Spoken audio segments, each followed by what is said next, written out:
दूसरे कोई मतलब दूसरे कोई को पैसा देने लगे लोग। हम्म। और उसके बाद उपनीय स्वाद बढ़ने लगा।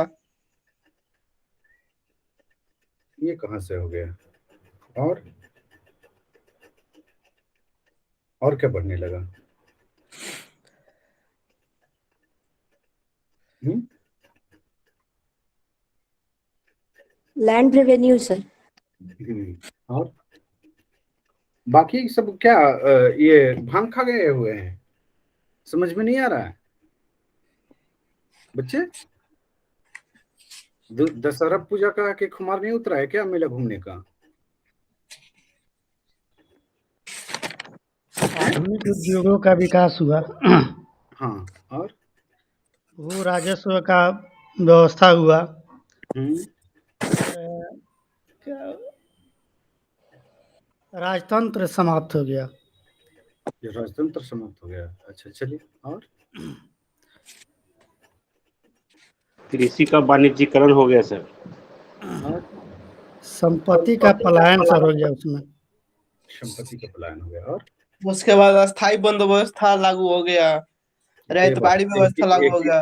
एक ही बात कितना बार हम कर लेंगे? हाँ? भू राजस्व व्यवस्था तो अभी उन्होंने बोला तो उसमें तीनों आ गया ना। जी सर।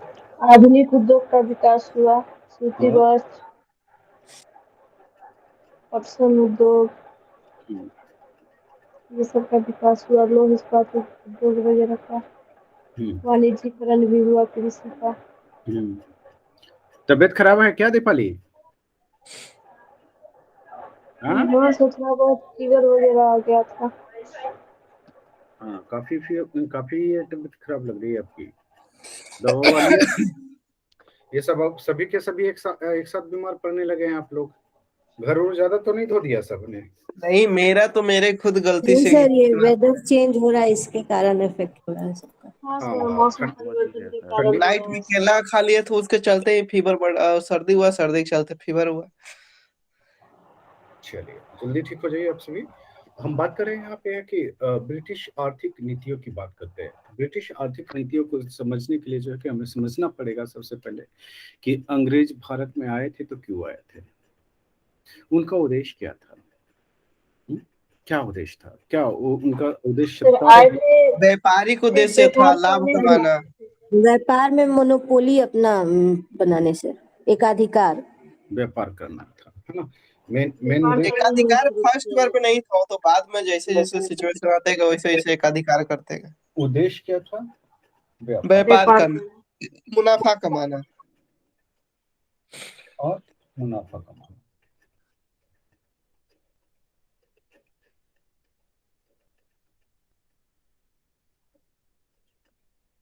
यही था। भारत की स्थिति कैसी थी इस समय? सरप्लस समृद्ध थे। सरप्लस जी सरप्लस सर, था, सरप्लस व्यापार था। है ना? ट्रेड क्या था? सरप्लस था, है ना? जी सर। और हमें हमें क्या मिल रहे थे? हमें हुंडी मिल रहे सोना थे, चांदी मिल रहा था। स्वर्ण चांदी के सिक्के मिल रहे थे, जवाहरात मिल रहे थे, हीरे मिल रहे थे, जी सर। है ना? इससे हमारी समृद्धि की जो क्या हो रही थी, समृद्धि में वृद्धि। उनका क्या उद्देश्य था? सत्ता हासिल करना उद्देश्य था क्या कंपनी का?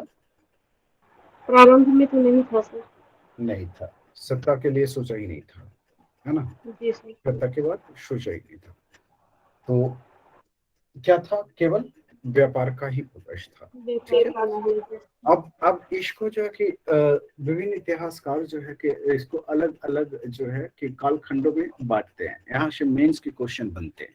ठीक है। मेंस के क्वेश्चन यहाँ से बनते हैं। तो इसको है कि जो भी मेंस वाले बच्चे हैं, ये हिस्ट्री वाले जो हिस्ट्री सोच रहे हैं, श्वेतांगी आप क्या सोच रहे हैं? अभी हिस्ट्री सोच रहे हैं? हाँ सर।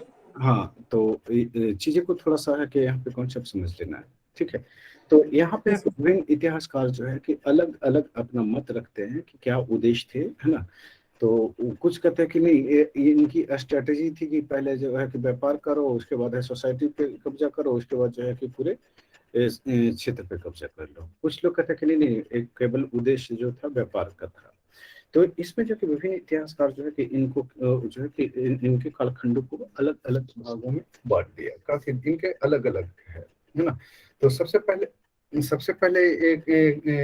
इसकी बात किया क्या किया कि इन्होंने कहा कि व्यापार जो एक व्यापारिक कालखंड था। तो व्यापारिक कालखंड कहाँ से कहाँ तक चलती है व्यापारिक रूप में, कहाँ से देखते हैं? 57 तक चलती है। 1757 या 1857? 1857 तक। 1857 तक के कंपनी जो है व्यापारिक कंपनी के रूप में ही दिखता है। अच्छा, 1857 तक व्यापारिक कंपनी के रूप में दिखता है। उससे पहले ये क्या कहते हैं, सत्ता पे कब्ज नहीं हुआ। सत्ता पर काबिज हुआ था, लेकिन बशर्ते कि अपने माध्यम से नहीं कर रहा था। अपने माध्यम से नहीं कर रहा था, तो किसके माध्यम से कर रहा था? उसके पहले वो जमींदार अपना उसके नीचे में बैठा रखा था इंडियन लोगों को। लिख लीजिए। प्रथम चरण जो है अंग्रेजों का प्रथम चरण जो था वो था व्यापार वाणिज्यिक पूंजीवाद का चरण। और वाणिज्यिक पूंजीवाद का चरण जो था कब से कब तक था? 1757 से लेकर के 1813 तक के। 13 तक। 1813 तक। दूसरा लिख लीजिए। दूसरा जो चरण, डायरेक्ट इसको इसी तरह लिखे, वाणिज्य प्रथा वाणिज्य पूंजीवाद का चरण। हाँ जी, अभी मैंने आपको क्या बोला कि अंग्रेजों के जो थे भारत में व्यापार करने के जो चरण थे, है ना। लिख लीजिए इस तरह से, इसको लिख लीजिए। अंग्रेजों के शोषण प्रवृत्ति को 3 चरणों में बांटा गया है। 3 चरण में। पहला जो है वाणिज्यिक पूंजीवाद का। वाणिज्यिक पूंजीवाद में क्या देखते हैं, कितने कालखंड है इसका? 1757 से लेकर 1813 तक। दूसरा जो है, दूसरा चरण था औद्योगिक पूंजीवाद का, है ना। औद्योगिक पूंजीवाद का, तो ये कब से कब का चरण था? 1813 से लेकर के 1857 तक। 1857 तक। तीसरा चरण जो था वित्तीय पूंजीवाद का था, वित्तीय पूंजीवाद का, है ना। तो ये जो है ये कब से कब तक था? 1858 से लेकर के 1947 तक के था। 1947 तक का ये चरण, ठीक है। 1947 तक का ये चरण था। क्लियर है? अब चलते हैं। देखिए स्टार्टिंग काल में जो था क्या कि अंग्रेज आए घूम घाम करके, है ना। व्यापार यहाँ से करना शुरू कर दिया। व्यापार करना शुरू कर दिया, यहाँ से आके तैयार माल खरीद करके ले जाते थे। तैयार माल खरीद के ले जाते थे और कहाँ बेच देते थे जाकर के? यूरोप। यूरोप में बेच देते थे, है ना। यूरोप में बेचते थे, ब्रिटेन में बेचते थे, ये पुर्तगाल में बेचते थे, है ना। ये पड़ोसी देशों में बेच दिया करते थे। तो इससे होता क्या था कि इससे जो है कि उन्हें बहुत मुनाफा होता था। और वहां से जो है कि पूंजी लाते थे। कहाँ से लाते थे? यूरोप से पूंजी आती थी, ब्रिटेन से पूंजी आती थी, और ये पूंजी जो है भारतीय मार्केट में समा जाती थी, ठीक है। तो ये जो है कि हम क्या देते थे, हम देते क्या थे इन लोगों को? तैयार माल देते थे। तैयार माल, जिसपे तैयार माल में है कि हम लोग क्या देते थे? सूती वस्त्र, मसाले, ठीक है। हमारा कोई तो लॉस तो नहीं हो रहा है ना, कि हमारा कोई लॉस हो रहा था? हाँ, इस काल में हमारा कोई लॉस था? किसी भी तरह का लॉस, किसी भी तरह का लॉस नहीं। आप अपने खेतों में मसाला उगाइए, बगानों में मसाला उगाइए, उगा करके इसको दे दीजिए। आप अपने खेतों में कपास उगाइए, अपने बुनकरों को रोजगार दीजिए, अपने लोगों को माल तैयार होता है और उसको सप्लाई कर दीजिए। ये तो बेहतर स्थिति थी, है ना। और बदले में जो हमें क्या ला करके देते थे? बदले में सोना चांदी। सोना चांदी। तो हम समृद्ध हो रहे थे, है ना। तो ये स्थिति अच्छी थी। ये तब तक की स्थिति अच्छी रहेगी जब तक क्या कि हमारे पास से वो तैयार माल खरीदेंगे, है ना। जैसे ही स्थिति बदलेगी, है ना, जैसे ही स्थिति बदलेगी तो स्थिति कैसे स्थिति बदलेगी, वहां से यहाँ से है कि तैयार माल खरीदना बंद कर दे, है ना, और कच्चा माल खरीदने की प्रक्रिया में शामिल हो जाए, है ना, कच्चा माल खरीदने की प्रक्रिया में शामिल हो जाए। ये कब होगा? 1813 के बाद संपन्न होती है। 1813 के बाद संपन्न होती है। एक एक क्षेत्र कर करके जो है कि क्या कहते हैं, इसके अंग्रेजों के अधीन होते चले जाते हैं। ये यहाँ पे है कि आपने देखा था कि जब भी संधियां होती है तो ये क्या ले रहे थे? पैसे लोगों से हर्जाने के रूप में ले रहे थे ना, कि नहीं ले रहे थे? तो वो पैसे, उन पैसों का इस्तेमाल क्या हो रहा था? भारत के पैसे से भारत के ही कच्चे माल को खरीदना, और कच्चे माल को खरीद कर करके कहाँ भेजना? इंग्लैंड। यूरोप। और वहां से तैयार माल आता था, और तैयार माल आता था और उसको ला करके यहाँ पे मार्केट में उतार देते थे। ठीक है, तो अब इस स्थिति में क्या होती थी? क्या होती थी? एक तो है कि कच्चा माल अगर चला जाएगा बाजार से, है ना, तो जो जुलाहे हैं उनको कच्चा माल मिलना बंद हो जाएगा ना। जो बुनकर हैं, है ना, वो उनकी रोजगार छीन जाएगी। जो कपड़े बुनकर हैं, है ना, कपड़ा उद्योग इंडस्ट्री जो है कि क्या हो जाएगा? ठप हो जाएगा, ठप हो जाएगा। ठप हो जाएगा, उसको सस्ते पर भी मिलने लगेगा, मशीन से बनेगा तो। और यहाँ पे देखिए, भारत में जो है कि हस्तशिल्प होता था, है ना, हस्तशिल्प यानी कि कारीगरी जो है हाथों के द्वारा की जाती थी। और एक कपड़े बनाने में, मान लीजिए कि एक टी शर्ट है ना, मशीन कितने देर में टी शर्ट बना देगा? ओट के रुई ओट करके धागा बना कर करके टी शर्ट बनाने में कितना देर लगेगा? एक टी शर्ट बनाने में मशीन एक टी शर्ट बनाए या लाखों टी शर्ट बनाए, है ना, टाइम उतना ही लगना है ना। मान लीजिए कि एक टी शर्ट बनाने में जो है कि उसको एक दिन लगा, तो एक दिन में वो लाखों टी शर्ट बना लेगा? नहीं। लेकिन एक बुनकर जो है कि एक टी शर्ट बनाने में उसको क्या लगे, कितना लगेगा? महीनों लग जाएगा, नहीं। तो देखिए यहाँ पे है क्या कि यूरोप में जो है औद्योगिकरण संपन्न हो गई है। औद्योगिकरण के चलते मशीनों की खोज हो गई है, आधुनिक तकनीक का इस्तेमाल हो रहा है। भारत में जो है कि परंपरागत तकनीक का इस्तेमाल हो रहा है, हस्तशिल्प से जो है कि ये लोग काम चला रहे हैं, है ना। अर्थव्यवस्था जो है लघु शिल्प और कुटीर उद्योग पे जो है कि ये आधारित थी। क्लियर है? अब यहाँ पे होता क्या है कि जब कच्चा माल जब तक क्या है कि तैयार माल खरीद रहे हैं, तब तक क्या है कि इन लोगों का रोजी रोटी चलेगी नहीं, आम भारतीयों की रोजी रोटी चलेगी, है ना। और जैसे ही है कि यहाँ से कच्चा माल ये खरीदना शुरू कर देता है, तो कच्चा माल फैक्ट्रियों को मिलना बंद हो जाएगी। भारतीय बुनकरों को की रोजगार चली जाएगी। अब ऐसे में होगा क्या कि भारत में गरीबी आएगी, बेरोजगारी आएगी, अकालें आएगी, है ना। अब कच्चा माल चाहिए, अंग्रेजों को कच्चा माल चाहिए, तो वो क्या करेंगे? अच्छे अच्छे खेतों में कपास लगवा देंगे, अच्छे अच्छे खेतों में जो है कि मसाले लगवा देंगे, अच्छे अच्छे खेतों में नील लगवा देंगे। तो नील आप जहाँ पे कि धान होना चाहिए वहां पे आप नील लगा दे रहे हैं, बगान लगा दे रहे हैं, है ना, कपास लगा दे रहे हैं।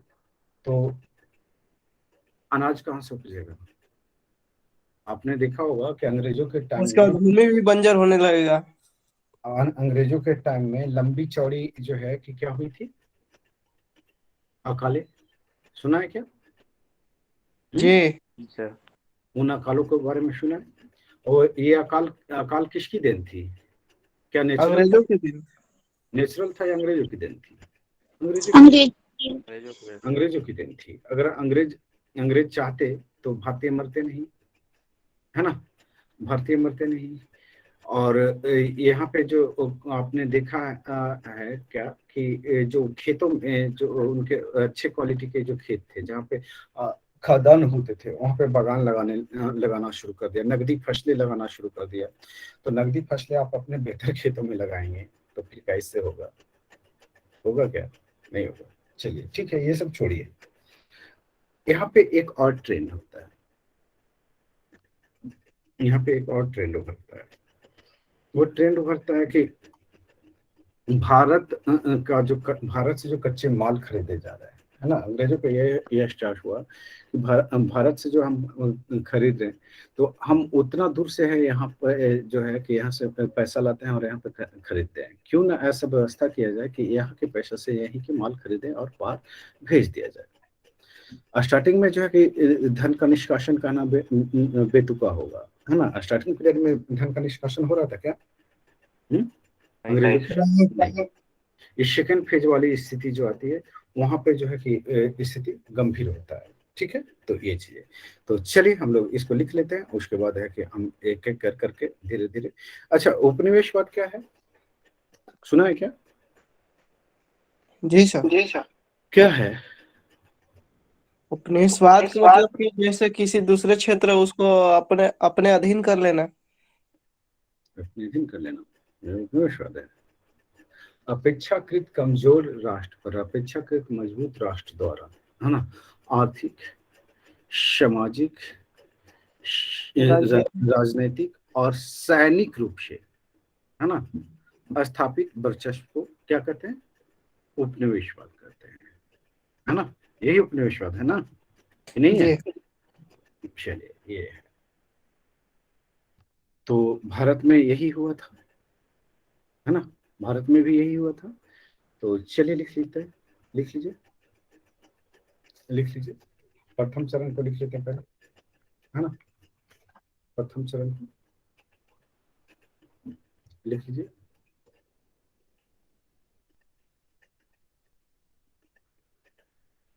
उपनिवेशवाद लिख लिया आप लोगों ने?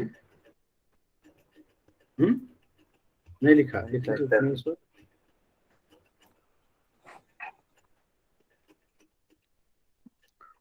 उपनिवेशवाद वह स्थिति है जिसमें जिसमें जिसमें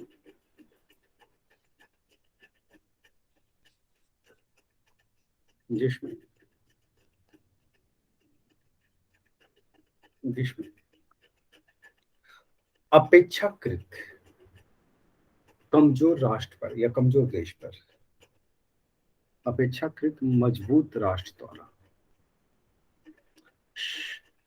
आर्थिक, सामाजिक,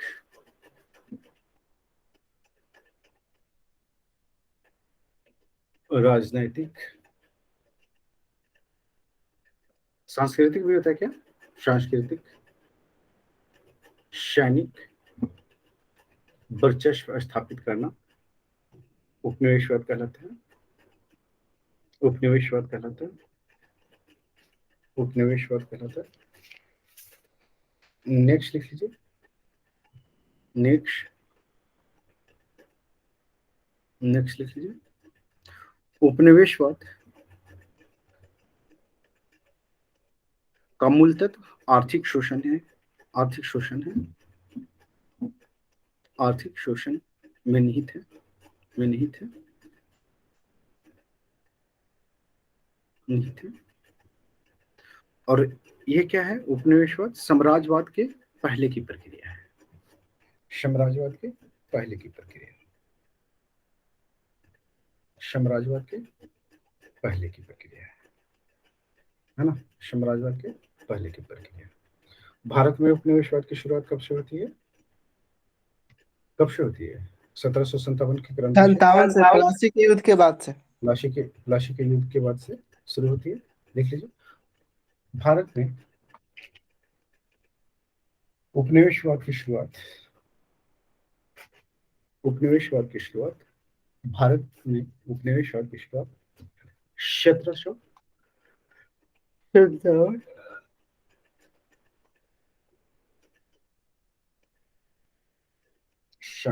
से मानी जाती है। इस समय अंग्रेजों ने पश्चिम बंगाल पर क्या किया? सामाजिक या आर्थिक था ना। आर्थिक, राजनीतिक, सांस्कृतिक और सैनिक वर्चस्व स्थापित कर लिए, है ना। यही से शुरू होता है उपनिवेशवाद, ठीक है, यही से शुरू होता है उपनिवेशवाद। चलिए आगे कर लेते हैं। लग रहा है कि मेरा भी कि बैटरी डाउन होने वाला है, मैं भी थोड़ा सा कि अनकंफर्ट फील कर रहा हूँ। चलिए लिख लीजिए, लिख लीजिए। मौसम चेंज हो रहा है ना, इसके चलते। नहीं मैं एक्चुअली मैं रूम की साफ सफाई किया हूँ, और एलर्जी मुझे ये धुलकर मुझे बिल्कुल ही सूट नहीं करता है। एलर्जी हो जाता है सर।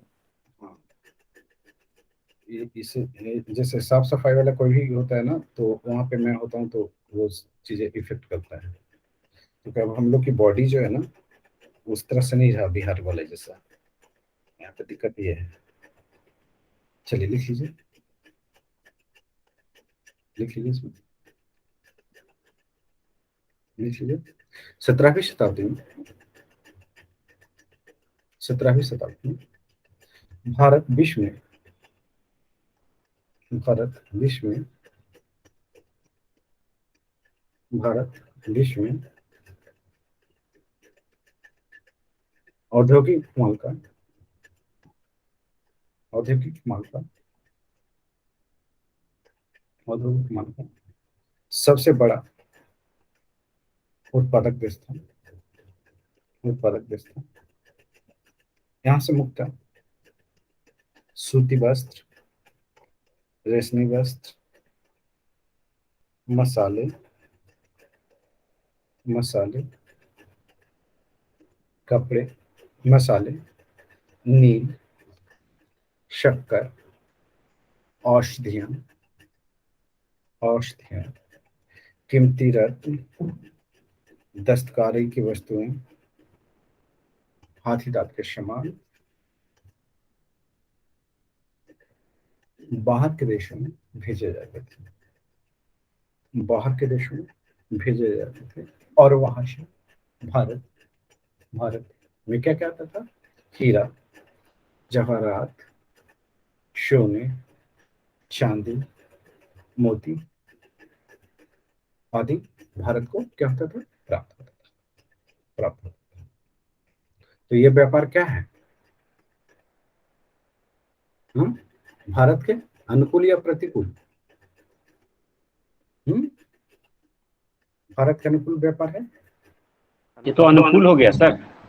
अनुकूल व्यापार है ना, और होना भी यही चाहिए था, नहीं होना भी यही चाहिए था। चलिए आगे चलते, आगे चलते, नेक्स्ट लिख लीजिए, नेक्स्ट लिख लीजिए, नेक्स्ट वन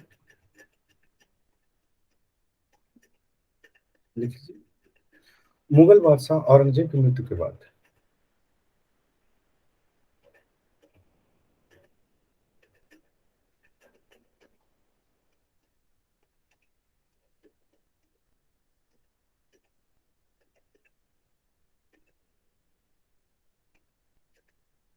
भारत में अनेक ऐसे कारण सक्रिय हो गए जिसमें यहाँ के व्यापार और वाणिज्य में गिरावट, गिरावट शुरू हो गई, गिरावट शुरू हो गई, गिरावट शुरू हो गई, गिरावट शुरू हो गई, गिरावट शुरू हो गई।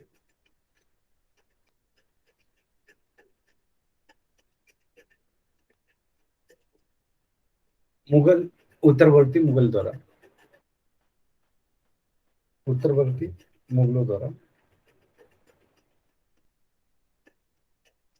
उत्तरवर्ती मुगलों द्वारा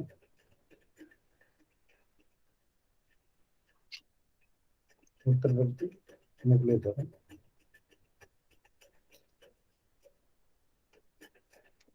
उत्तरवर्ती मुगलों द्वारा उत्तरवर्ती मुगलों द्वारा उत्तरवर्ती मुगलों द्वारा लिख लीजिए, उत्तरवर्ती मुगलों द्वारा तत्कालीन यूरोपीय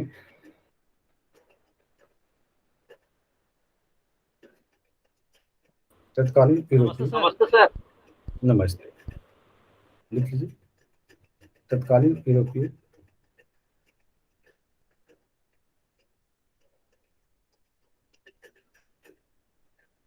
तत्कालीन यूरोपीय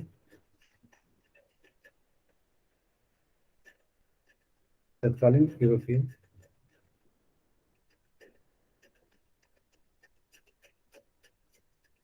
तत्कालीन यूरोपीय व्यापारियों को दी गई व्यापारियों को दी गई व्यापारियों को दी गई उदारतापूर्वक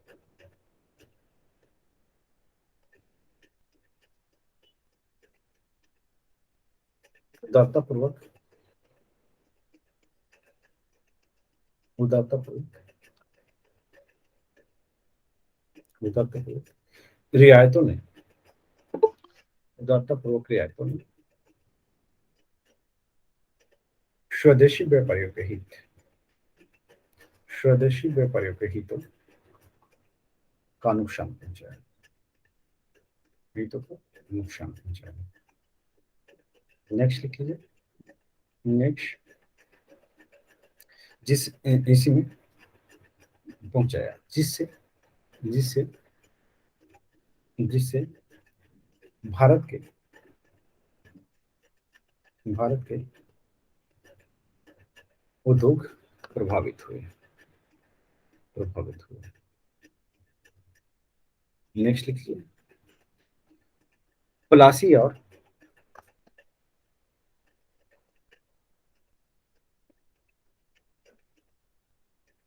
प्लासी और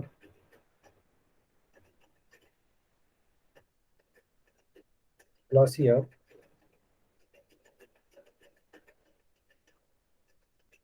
प्लासी और बक्सर युद्ध, थोड़ा स्लो नहीं लिख रहे हैं।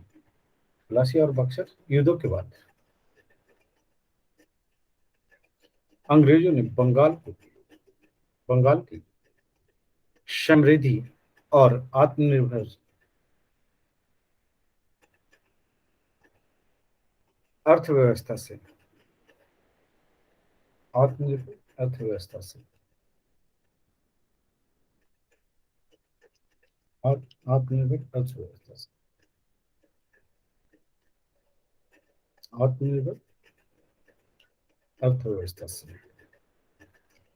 औपनिवेशिक अर्थव्यवस्था में परिवर्तित हो गई। औपनिवेशिक अर्थव्यवस्था में परिवर्तित।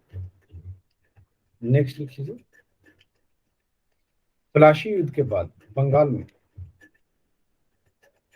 अंतर्देशीय व्यापार प्लासी युद्ध के बाद बंगाल के अंतर्देशीय व्यापार में अंग्रेजों की भागीदारी लगातार बढ़ती गई। अंग्रेजों की भागीदारी लगातार बढ़ती गई। सर रिपीट कर कुछ तो लिखा है नहीं, लिख लीजिए। अर्थव्यवस्था के औपनिवेशिक में परिवर्तित हो गई। क्या लिखा है नेक्स्ट? प्लासी के युद्ध के बाद बंगाल के अंतर्देशीय व्यापार में अंग्रेजों की भागीदारी बढ़ गई। कंपनी कर्मचारी उन वस्तुओं जैसे नमक, सुपारी, तंबाकू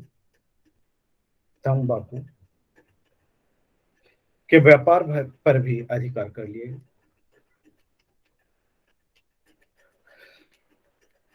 जिनका व्यापार उनके लिए प्रतिबंधित था। नेक्स्ट लिखिए। बंगाल विजय से पूर्व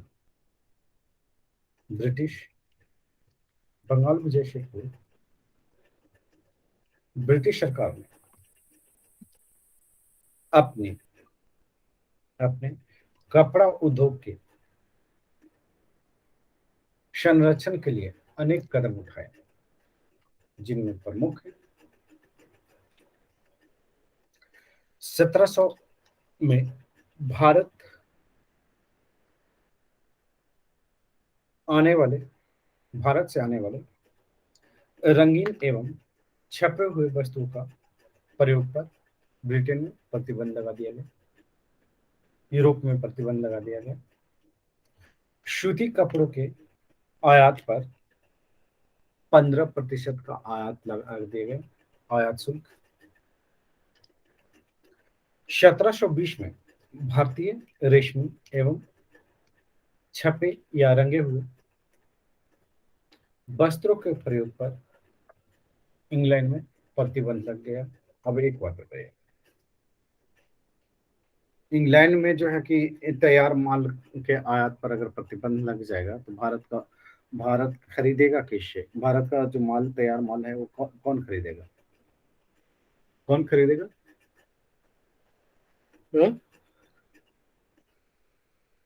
कौन खरीदेगा?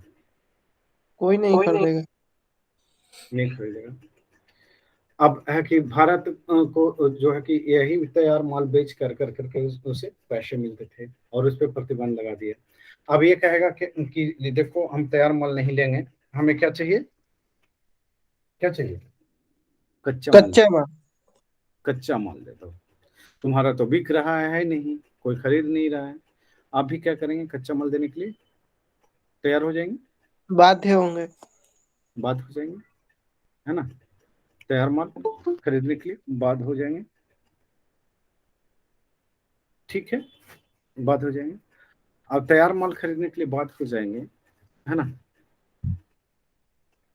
तैयार ये कच्चा माल ये बेचने के लिए बात हो जाएंगे, क्योंकि आपको खरीद रहा है नहीं है, तो जीवन भी इसी भी तरह चलाना है। अब ये वो क्या करेगा? अब सीधी सी बात कि भारत के बाजार में क्या हो गई? तैयार माल की कमी हो जाएगी। और ऊपर से क्या क्या कि वहां से तैयार माल लेकर करके यहाँ पे लाकर डंप कर दिया।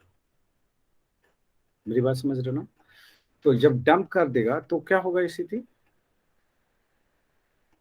उसमें भी सस्ता बेचेगा, सस्ता मूल्य पर रख देगा। अब मान लीजिए कि दुखन महतो जो है कि एक टी शर्ट ये 500 रुपए में बेच रहा है, अंग्रेज जो है कि एक टी शर्ट 100 रुपए में बेच रहा है, आप किसका खरीदेंगे? और उसमें देखने में भी अच्छा लगेगा। 100 रुपया वाला। कौन कौन सा खरीदेंगे? 100 रुपया वाला नहीं खरीदेंगे। 100 रुपए वाला या 500 रुपए वाला? देशभक्ति नहीं दिखाएंगे? 100 रुपया वाला ही खरीदेंगे। देशभक्ति नहीं दिखाएंगे? देशभक्ति नहीं दिखाएंगे? 100 रुपया वाला ही खरीदेंगे। 100 रुपए वाला ही खरीदेंगे, है ना? तो यहाँ पे जो है कि यही दिक्कत हो गई। अब आज भी वही है।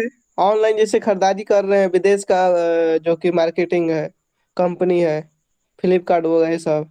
और अभी देखिए देखिए ना, जो फ्लिपकार्ट इंडियन है सर।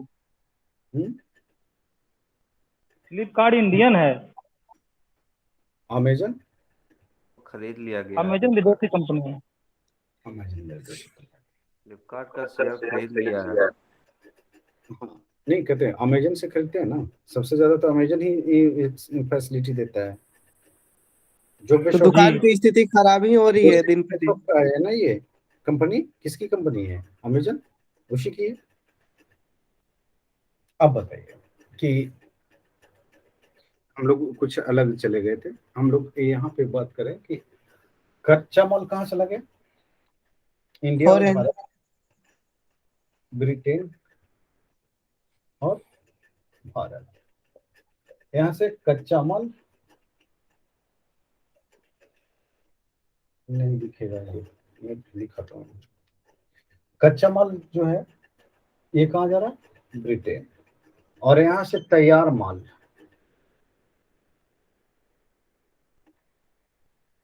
कहाँ आ रहा है? भारत, इंडिया। भारत आ रहा है, तैयार माल भारत आ रहा है। हम पहले किस स्थिति में थे? हम लोग तैयार माल ब्रिटेन भेजते थे, तैयार माल ब्रिटेन भेजते थे। अब वो वही जो है हमें कच्चा माल, हमारा ही माल जो है उसको पैकेजिंग कर करके तैयार माल हमें बेच रहा है। पहले ब्रिटेन हमारे लिए मार्केट के काम करता था, बात समझ में आ रही है? ब्रिटेन हमारे लिए मार्केट का काम करता था। अब जो है हमारे लिए जो है ये जो है हम उसके लिए मार्केट का काम करेंगे? नहीं। तो स्थिति परिवर्तन हो गया, व्यापार लॉस में जाएगा। क्लियर है? लिखवाने के लिए लिखवा दूंगा, है ना, लेकिन चीजें समझ जाओगे तो चीजें अच्छे से बन जाएगा क्वेश्चन। और बाकी फैक्चुअल फैक्चुअल क्वेश्चन है, फैक्चुअल फैक्चुअल डाटा है। तो इस स्थिति में जो क्या होगा, भारत से लाभ कमाएगा और लाभ कहाँ ट्रांसफर हो जाएगा? ब्रिटेन। इस स्थिति में तो यही होगा ना, तैयार माल आप खरीदोगे तो अपना पैसा जो है किसको दे दोगे? अपना ब्रिटेन को। सीधे ट्रांसफर करोगे ब्रिटेन को? नहीं, अभी भी हम लोग कर रहे हैं। कहाँ है जो सिम्पल कहाँ है? यूएसए का है ना। यूएसए का है कि मैक्सिको का है, जो भी है, हम अपना पैसा सीधे सीधे ट्रांसफर करते हैं वहां, है ना।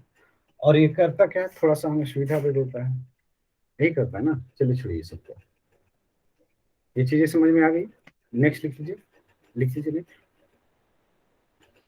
भारत पर शासन करने वाले पूर्व विजेताओं, जितने भी अभी तक भारत में जो जिसने शासन किया है ना, वो क्या रह गए? भारत के होकर के ही रह गए। जितना भी अंग्रेजों से पहले आने वाले आक्रांता थे, आक्रमणकारी थे, भारत आए और भारत पर ही स्टेबल हो गए। नहीं, हाँ या ना? जी। मुगल आए तो मुगल क्या वापस लौटे क्या? नहीं, भारत में ही रह गया, भारत का ही सारा कुछ अपने में खर्च किए। दिल्ली सल्तनत वाले में आए लोग, है ना, जो तुर्क लोग थे, क्या वो वापस चले गए? वो भारत में ही रह गए। तो जो भारत में जो कमाया वो भारत में ही क्या किया? खर्च किए, किया। भारत को ही बनाए।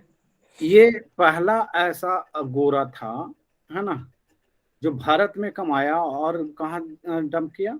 विदेश को बनाया, ये ब्रिटेन को बनाया। ब्रिटिश को बनाया, यूरोप को बनाया। मेरी बात समझ रहे हैं? क्लियर है जी सब? सर। चलिए, तो ऐसे स्थिति में क्या हुआ, धन जो है बाहर चला गया, निष्कासित हुआ। धन का निष्कासन हुआ। ठीक है। आपने जब 1757 की लड़ाई पढ़ रहे थे, जब आपने ये बक्सर की लड़ाई पढ़ रहे थे, उस समय देखा कि किस तरह से जो है कि कंपनी तो कंपनी के कर्मचारी भी जो है भारत को क्या कर रहे थे, लूट खसोट रहे थे। जितने भी युद्ध हुआ, उन युद्धों में जो है युद्ध हर्जाना के रूप में है कि भारतीय जो है कि अंग्रेजों को दिए, नहीं दिए? जी सर। ये सब सारे के सारे धन कहाँ ट्रांसफर हो गए? ब्रिटेन। ब्रिटेन में। बेटे, अगर अगर ये ससुरा है कि नहीं जाता, है ना, वापस नहीं जाता और ये इंडिया में ही रहता और बाहर पैसा नहीं भेजता, अब मुगलों की तरह, सल्तनत के सुल्तानों की तरह, तो क्या होता? भारत समृद्ध होता? होता नहीं होता? जी हो सकता है। हम्म? अभी अभी सिचुएशन क्या क्या दिख रहा है, क्या दिखता है ना, कि पहले से बेटर ही। अच्छा, पहले से बेटर दिख रहा है, कुछ कुछ मामले पहले जैसा ही दिखता है सर। पहले ही जैसा दिख रहा है। चलिए, आगे नोट कर लेते हैं, लिख लीजिए क्या लिखा था। भारत पर शासन करने वाले पूर्व विजेताओं एवं अंग्रेजों के मध्य महत्वपूर्ण अंतर यह था कि जहां पूर्व आक्रमणकारी या विजेता धीरे धीरे भारतीय भारतीय जीवन का अंग हो जाते थे, भारतीय जीवन का अंग हो जाते थे, भारतीय जीवन का अंग हो जाते थे, भारतीय जीवन का अंग हो जाते थे,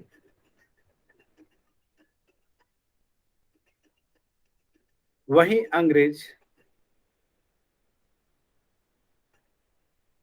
विजेता भारत का अभिन्न अंग कभी नहीं हो सके।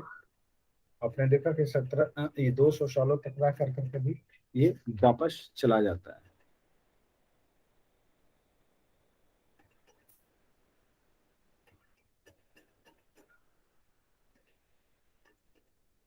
नेक्स्ट लिख लीजिए।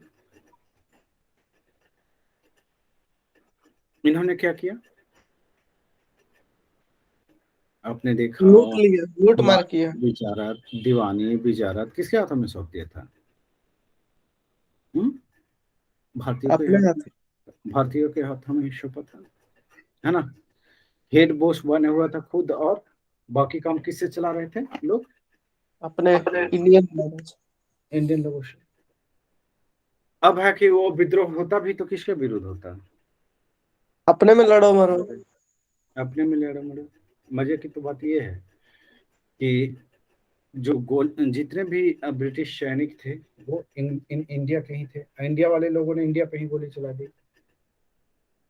नहीं, मजे की बात ये है, और हम लोग देखते रहे। चलिए नेक्स्ट पॉइंट देख लीजिए। नेक्स्ट पॉइंट,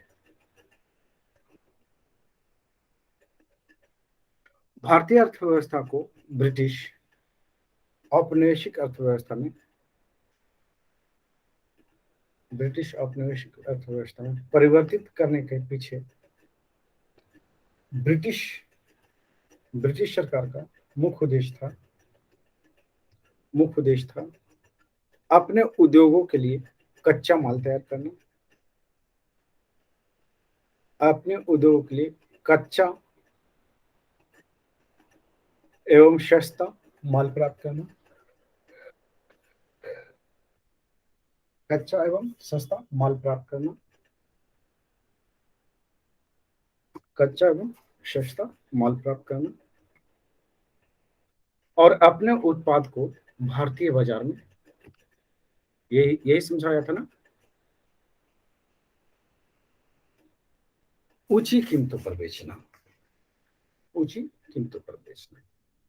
अभी हम आपको समझाने का प्रयास कर रहे थे कि आप एक टी शर्ट बनाएंगे, है ना, हाथ से, तो आपके में क्या कहते हैं, 15 दिन की कमाई या महीनों दिन की जो है मेहनत आपको लगेगी ना। और महीने दिन में जो है कि आप 100 रुपया या 500 रुपया का टी शर्ट का दाम, टी शर्ट बनाते हैं,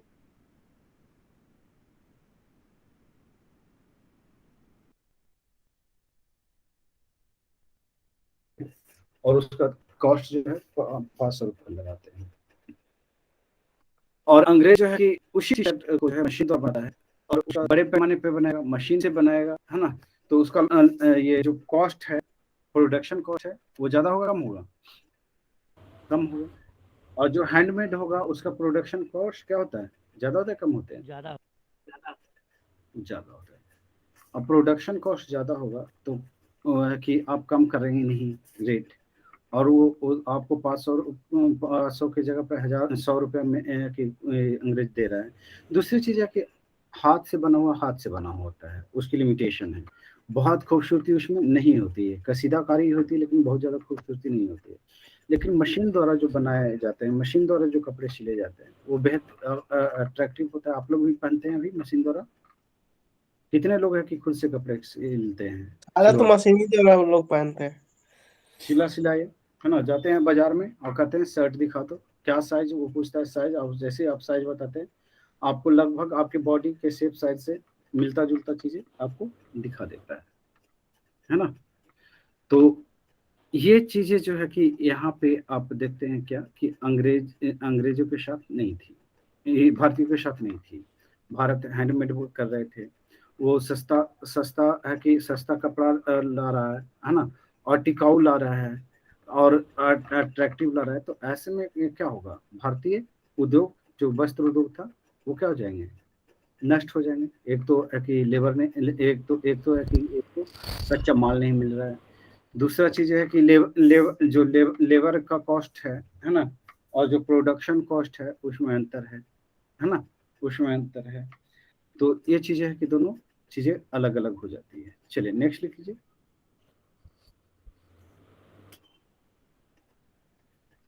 नेक्स्ट पॉइंट,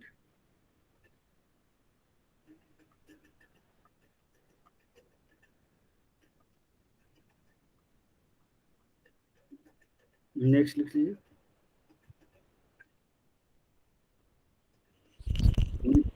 लिख लीजिए। इतिहासकार रजनी पामदत्त अपनी पुस्तक इंडिया टुडे में भारतीय औपनिवेशिक अर्थव्यवस्था का चित्रण किया है, जिसमें उन्होंने कार्ल मार्क्स के सर एक बार रिपीट कर देंगे सर। जिसमें उन्होंने कार्ल मार्क्स के भारत में ब्रिटिश उपनिवेशवाद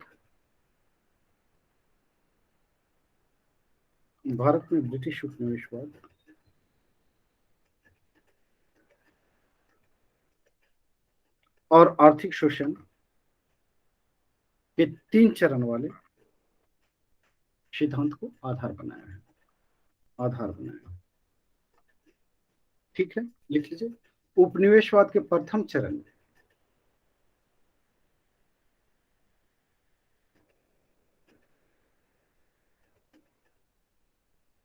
प्रथम चरण कहां से शुरू होता है?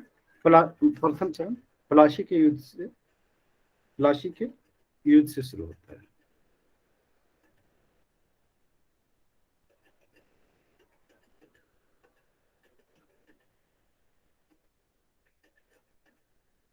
युद्ध से प्रारंभ होता है और इस युद्ध से अंग्रेज बंगाल में अपना प्रभुत्व स्थापित कर लेते हैं।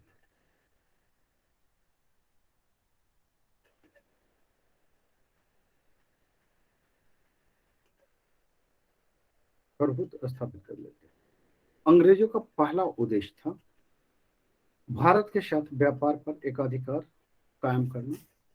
पहला पॉइंट, भारत के साथ व्यापार पर एकाधिकार कायम करना, क्योंकि ऐसी अनुकूल परिस्थितियां बनने पर ही कंपनी भारत में न्यूनतम मूल्य पर सामान खरीद सकती थी।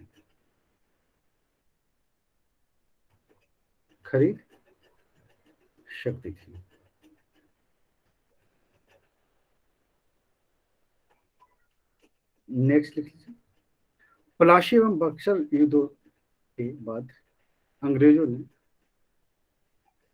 का बंगाल पर क्या हो गया? अधिकार हो गया। नेक्स्ट पॉइंट लिख लीजिए। नेक्स्ट पॉइंट लिख लीजिए।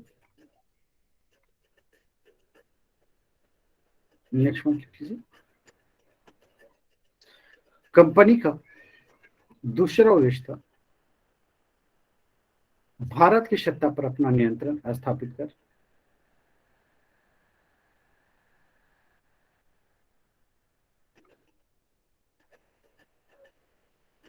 एकाधिकार स्थापित कर राजस्व पर एकाधिकार कराना।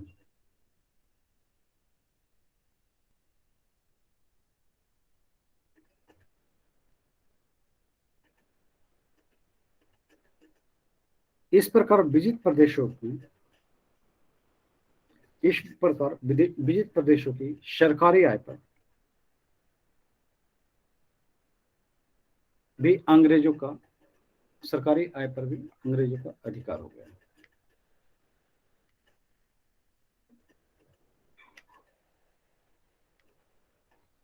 नेक्स्ट पॉइंट लिख लीजिए। नेक्स्ट पॉइंट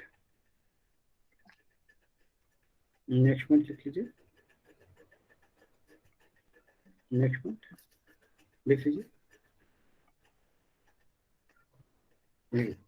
उपनिवेशवाद के प्रथम चरण में कंपनी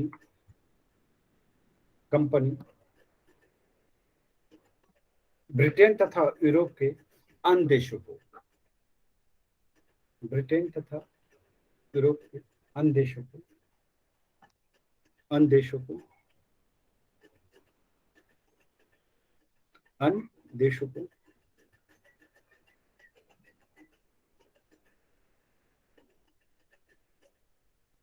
ये अन्य देशों की लिख लीजिए। अन्य देशों की कीमत कम कीमत पर, अन्य देशों को कम कीमत पर तैयार भारतीय माल,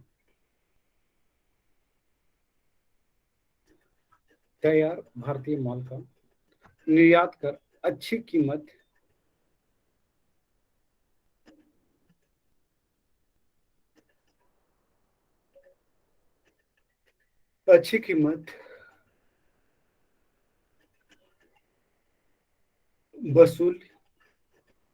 वसूली करनी थी। नेक्स्ट लिख लीजिए, नेक्स्ट लिख लीजिए।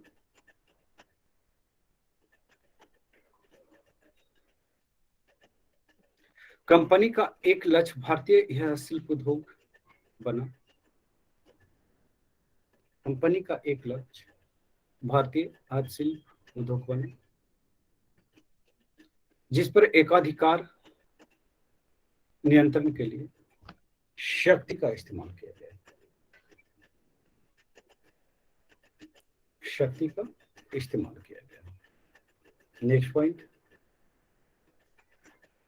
कंपनी के एजेंटों के अत्याचारों से देशी बुनकर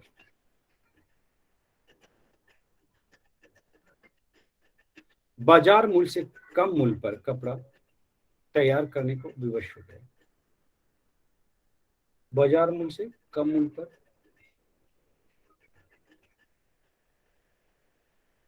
बाजार मूल्य से कम मूल्य पर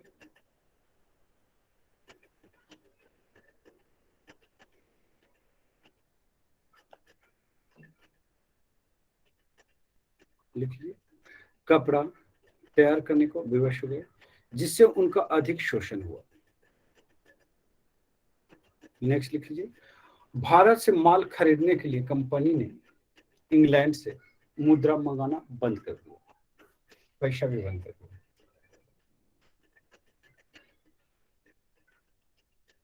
मुद्रा मंगाना बंद कर दिया,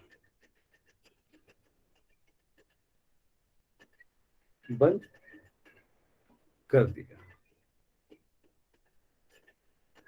नेक्स्ट लिखिए, मुगल काल या उससे पूर्व जो राजस्व वसूल किया जाता था,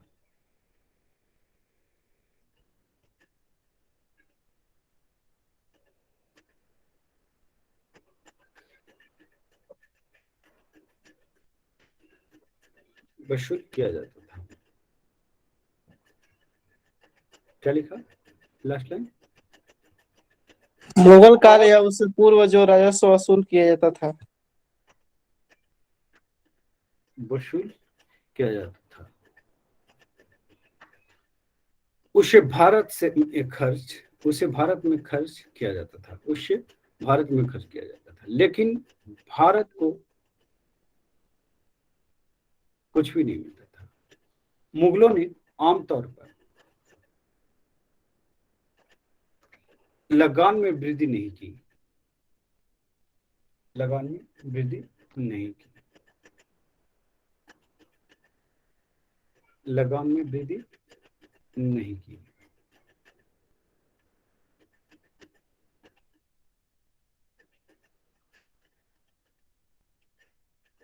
क्या लिखा है एक बार फिर से बोलिए, मैं बोल रहा हूं, मुगलों ने आमतौर पर लगान में वृद्धि नहीं की, लेकिन क्या लिखा था लास्ट बोलिए तो एक बार पढ़िए तो। मुगल काल या उससे पूर्व जो राजस्व वसूली किया जाता था उसे भारत में खर्च किया जाता था, लेकिन भारत को कुछ भी नहीं मिला। मुगलों ने भारत में लगान में वृद्धि नहीं की। हाँ, नहीं की। भारतीय किसानों का ख्याल रखा, भारतीय किसानों का ख्याल रखा। लिख लीजिए, लेकिन लॉर्ड कॉर्नवालिस ने राजस्व में आमूलचूल परिवर्तन किया।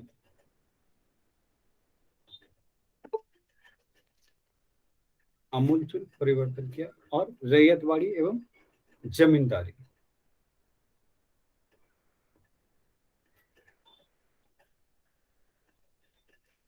जैसी व्यवस्था को लागू कर दिया। नेक्स्ट लिख लीजिए।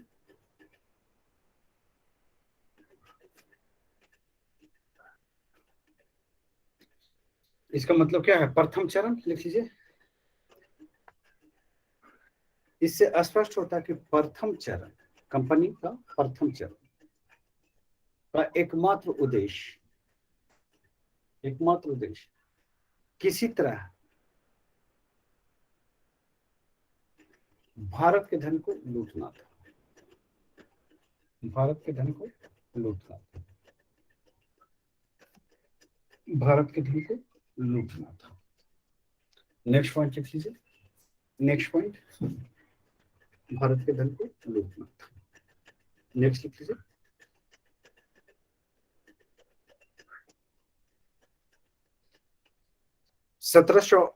सत्रह सौ पैंसठ से 1772 के कालखंड को इतिहासकार, भारतीय इतिहासकार के.एम. पनिक्कर ने डाकुओं का राज कहा है।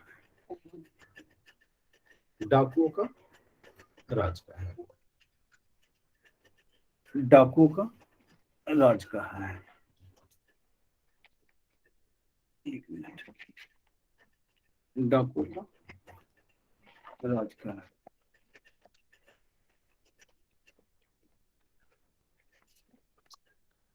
डाकुओं का राज कहा है। नेक्स्ट लिख लीजिए। इतिहासकार पर्सिवल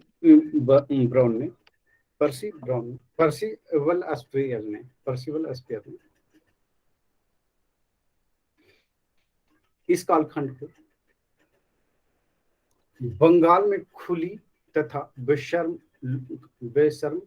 लूट का काल कहा है। द्वितीय चरण लिख लीजिए। भारत के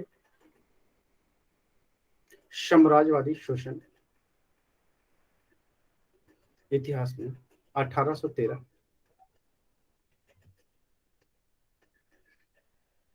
का काल महत्वपूर्ण है, क्योंकि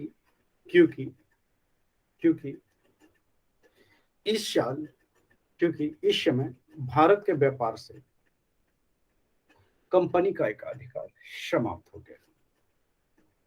कंपनी का एकाधिकार क्या हो गया?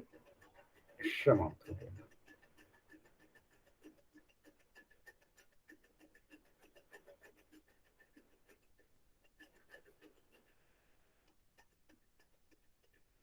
नेक्स्ट लिख लीजिए। नेक्स्ट लिख लीजिए। और यहां से औद्योगिक पूंजीवाद द्वारा, द्वितीय चरण क्या था? औद्योगिक पूंजीवाद। और यहां से औद्योगिक पूंजीवाद द्वारा भारत के शोषण का एक नया कड़ी आरंभ होता है। नई कड़ी आरंभ होती है। लिख लीजिए। अब देखिए वहां पे है कि क्या हो चुका था। इस समय औद्योगिकरण हो चुके थे तो वहां पे जो है नए नए उद्योगों का खोज हो चुका था। और नए उद्योग का खोज हो चुके थे तो क्या करता है क्या कहते हैं, पूंजीवाद का चरण आरंभ होता है। और पूंजीवाद के चरण में जो है कि आपने देखा कि पूंजी यहाँ पे संग्रहित हो गए हैं। अब पूंजी संग्रहित हो गए हैं तो अब क्या होगा? लिख लीजिए। नेक्स्ट पॉइंट लिख लीजिए। इंग्लैंड में उपनिवेशों से काफी मात्रा में धन एकत्रित हो चुके थे।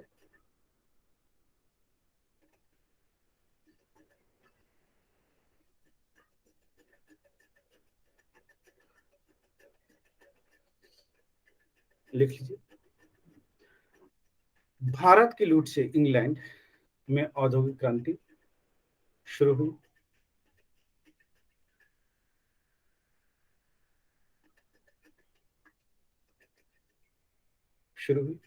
तो ब्रिटेन के सामने एक बड़ा सा यक्ष प्रश्न था। वो प्रश्न क्या था या की समस्या थी? वो क्या थी समस्या? कारखानों में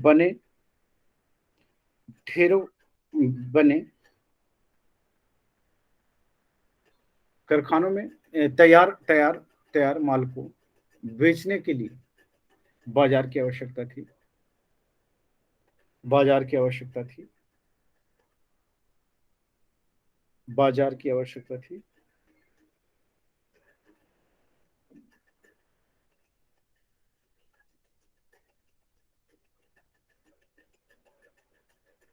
नेक्स्ट लिखिए, सस्ती लागत पर उत्पन्न कपड़े को भारतीय बाजारों में बिखेर दिया गया।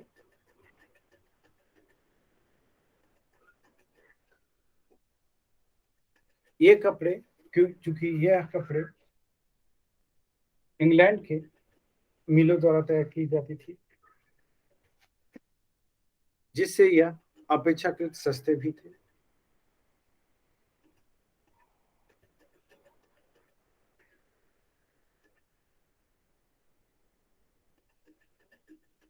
चलिए लिख लीजिए, उपनिवेशवाद की इस अवस्था का लक्ष्य भारत को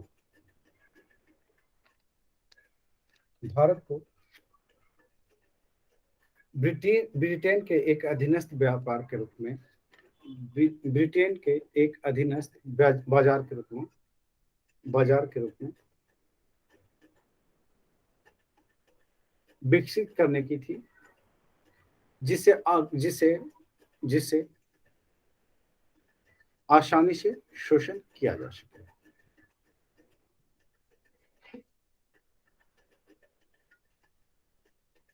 लिख लीजिए, भारत को औद्योगिक पूंजी के अनुकूल बनाने के लिए स्थानीय शिल्प उद्योगों को नष्ट कर एक कृषि प्रधान देश के रूप में भारत को परिवर्तित कर दिया गया। भारत को परिवर्तित कर दिया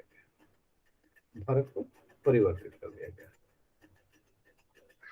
नेक्स्ट पॉइंट लिखिए, परिवर्तित कर दिया गया। नेक्स्ट पॉइंट लिखिए, आर्थिक क्षेत्र में बदलाव लाने के लिए अंग्रेजों ने सर्वप्रथम भूमि व्यवस्था में प्रयोग करने की शुरुआत की। अस्थायी बंदोबस्त द्वारा जमींदारों को भूमि का मालिक बनाए जाने के पीछे मुख्य लक्ष्य अपने लिए एक समर्थक वर्ग का निर्माण करना था। चलिए नेक्स्ट पॉइंट लिख लीजिए।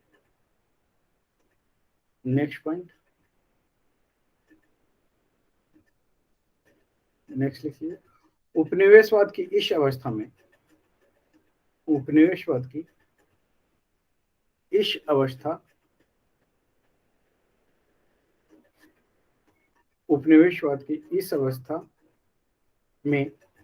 भारत में तैयार माल के निर्यात के स्थान पर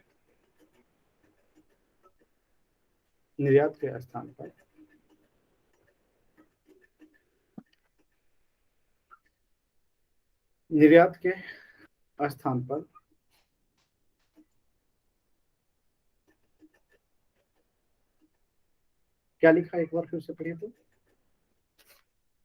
एक बार पढ़िए।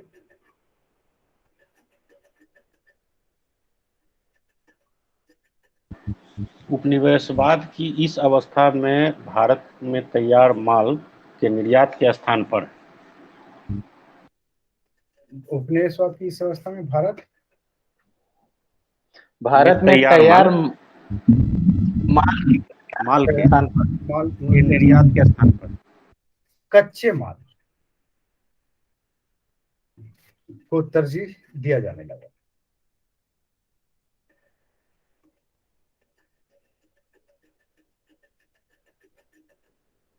दूसरी ओर ब्रिटेन ने भारत से आयात किए गए वस्त्रों पर 15% की चुंगी लगा दी। 15% की चुंगी लगा दी। नेक्स्ट लिख लीजिए।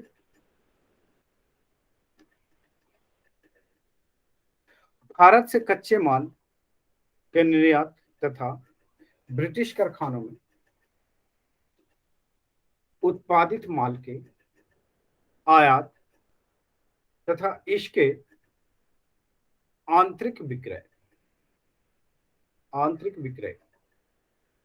के लिए देश में परिवहन साधनों के विकास की आवश्यकता थी। तो क्या करेगा? रेल ले आएगा। विकास की आवश्यकता थी। इस दृष्टि से सर्वाधिक क्रांतिकारी कार्य रेलवे का विकास माना गया। रेल किसके लाया गया था? हमारे लिए या अपने लिए लेके आया था? अपने लिए। नेक्स्ट लिख लीजिए।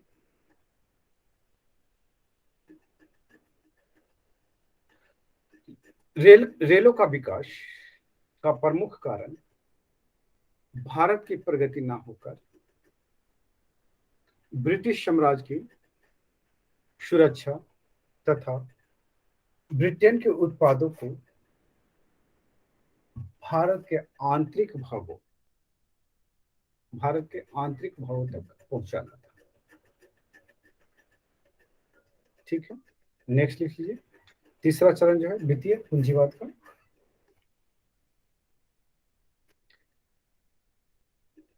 इस चरण में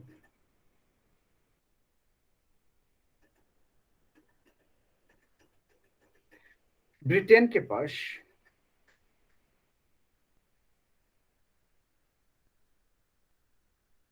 औद्योगिक विकास एवं औपनिवेशिक बाजारों के शोषण के फलस्वरूप विशाल पूंजी का निर्माण हो चुका था।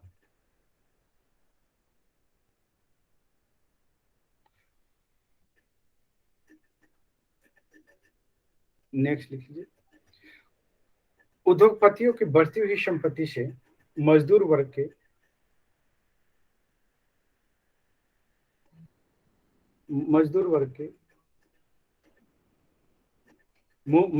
को संगठित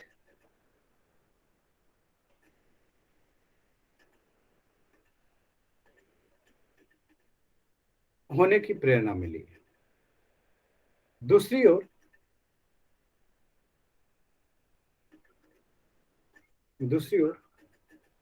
बढ़ती हुई मजदूरों की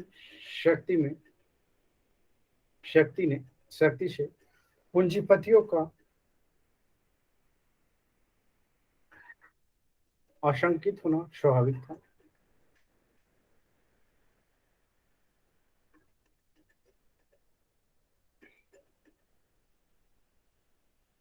चलिए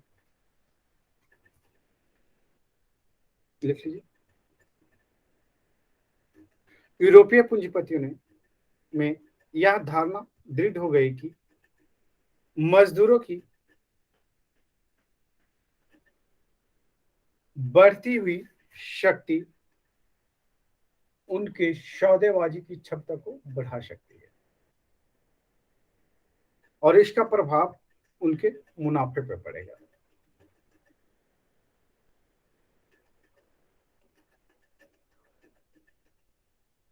अतः पूंजी को भारत में निवेश करना उचित समझा गया और इस तरह पूंजी के तृतीय चरण का आरंभ हुआ। कल जो है आप लोग देख के आइएगा, क्या कहते हैं, रैयतवाड़ी, महालवाड़ी और जमींदारी। यहाँ से क्वेश्चन आपको पूछता है, ये थोड़ा सा समझने के लिए हो जाएगा। ठीक है, तो कल मिलते हैं। फिर कल सुबह जो है कि हम लोग ज्योग्राफी पे देखेंगे। मैपिंग कौन सा कर रहे थे हम लोग? मैपिंग कर रहे थे, नोट करवाना था?